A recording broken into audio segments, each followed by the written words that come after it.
At Santa Monica College in Santa Monica, California, green majors are an important focal point of the curriculum.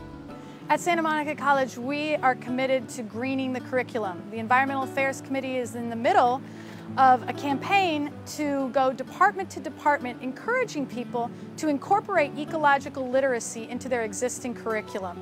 A lot of focus is being made towards developing a lot of courses that align with the trends that relate to that whole environmental green tech sector. We are designing a course that will be of general interest, not just to people in the automotive field, but also to other students who might be interested in how do these hybrid technology vehicles operate? What is the principle behind biofuels? We have committed to a mission of global citizenship, including a new graduation requirement that's called the Global Citizenship Requirement. So we are working to institutionalize in the academic setting ecological literacy, environmental awareness, and understanding of what's going on with the planet.